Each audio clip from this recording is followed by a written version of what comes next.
What has this offseason been about so far with the Lakers?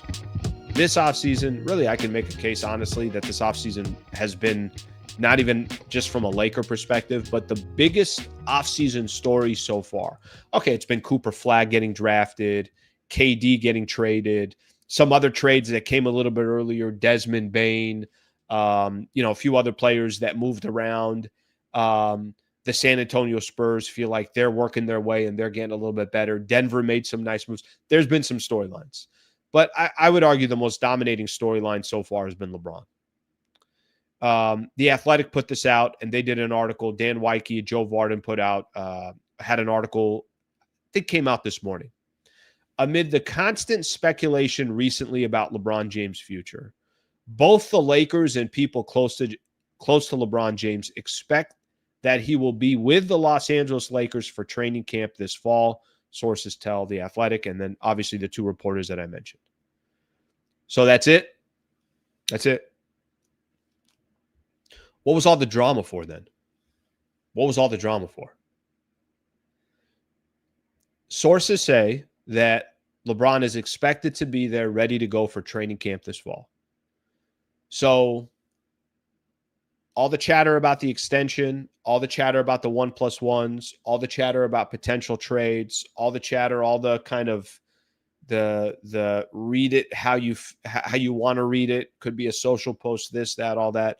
When the dust settles, we sit here on July 16th and everything now is, LeBron's going to eventually, be there at training camp, and nothing to see here, people, nothing to see here.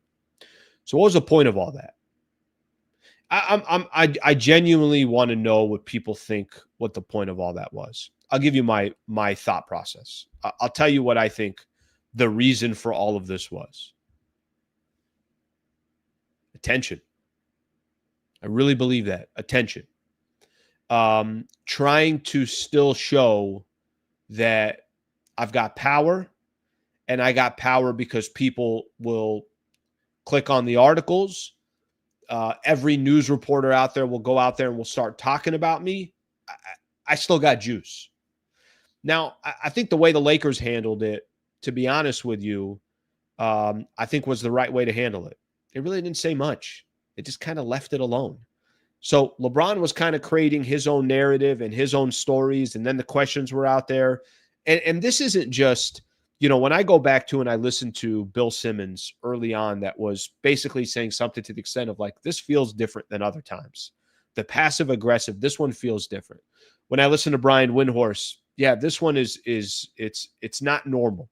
There was an NBA executive, I think I put out something last week when I was doing my show on Friday, said it's very strange, the situation with LeBron and how the Lakers didn't make an announcement about him picking up his extension and everything else.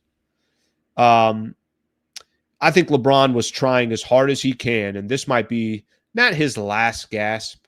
And I'm not even taking a shot at LeBron or anything like that, but this is the first time LeBron, he stomped his foot on the floor and nobody really, at least from the Lakers organization, reacted to it. Because I think in the past, whether he was in Cleveland or he was in Miami or he was back in Cleveland or now with the Los Angeles Lakers for his 8th straight year with the Los Angeles Lakers, he pounded his foot on the ground, and I don't think the Lakers really did anything about it. They just said, okay, we understand. We get it. And if he's got to make the case of, do you know who I am? Do you know what I've done for this league? Do you know what I've done for your organization? Which, by the way, he's right about that. I'm sure he's made the Lakers hundreds of millions of dollars since he signed with the Lakers. He took also a franchise. I try to give LeBron more credit than I think people give him credit for. I think he took the Lakers out of the complete gutter. That's where the Lakers were before LeBron came. They were. They hadn't made the playoffs in 5 years. That's never happened in the franchise history. Since Dr. Jerry Buss had took over the team, they only had a 2-year drought where they didn't make the playoffs. I think that was in the 90s, that in-between time from the Showtime era to Eddie Jones and Van Exel and all these other guys before Kobe and Shaq showed up in 96. No, I think LeBron's been unbelievable for the franchise. And some people are going to be LeBron haters and they don't want to give him credit for it. That's fine. Other people are going to say that LeBron's never done anything wrong. That's fine. Everybody's entitled to their own opinion.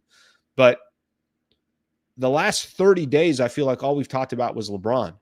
And all we've talked about was what's he going to do? What's going to happen? Would the Lakers trade him? Would the Lakers buy him out and let him go play anywhere else?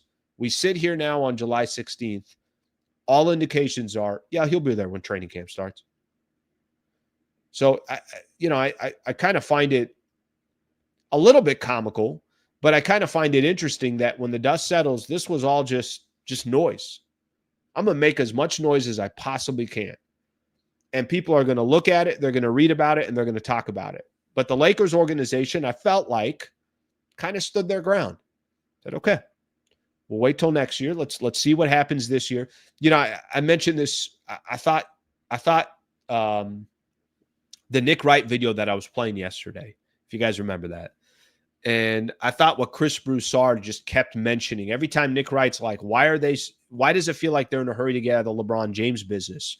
And I thought what, Chris Broussard said is just hit it on the dot. They want the flexibility. That's all.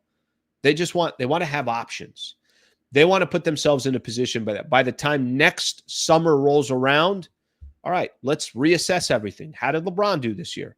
How does the squad look? What do they do with Austin Reeves? Are they re-signing him? Are they giving him this large extension? Is he going to be making $35 million a year? They just want their options. Now, maybe they would have a lot less juice if Luka never got traded to the Lakers. Maybe they're going to be panicking like you couldn't imagine if Luka didn't sign that extension here, coming up in the next, let's call it 2 months or so. But as we sit here today, all of that chatter was literally just noise. And I think for the first time, LeBron had to kind of, it was a hard pill for him to swallow. You know what? I might not get what I want. And he'll obviously have to deal with that and figure that out and see how the rest of the season plays out. He's going to be asked all those questions, and he might just very easily be like, yeah, I'm not answering any of these questions. And then that's it. You call it a day. But I do think for this situation and this predicament, it was a fascinating 30 days that led to nothing.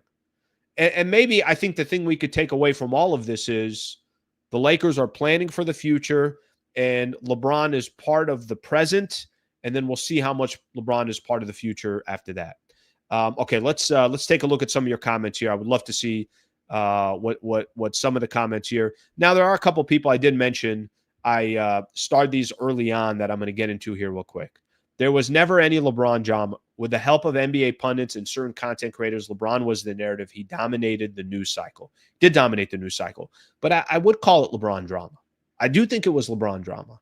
Guys, we're talking about, hey, does LeBron want out? Is he going to get traded? Is he requesting to get bought out?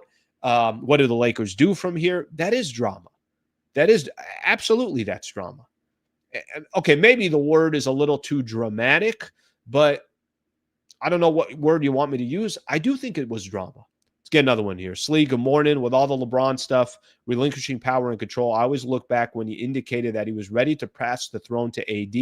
He never was, never did. Thoughts? Let me tell you what I think the difference is, and I appreciate you chiming in as well. I think the difference is this.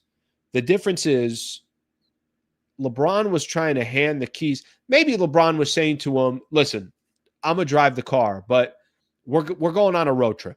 We're driving. We got an 8-hour drive. We're going up to Northern California. I'm going to drive 6 hours, but I'll let you drive 2 hours. That was his conversation with Anthony Davis. The problem with Luka is, yeah, you're only driving 6 hours. I mean, listen, I'm driving 6 hours. You're driving 2 hours. The difference between Luka and Anthony Davis is colossal when it comes to these dudes' mindsets, mind frame, leading a franchise. Let me tell you something Luka Doncic did that Anthony Davis never did.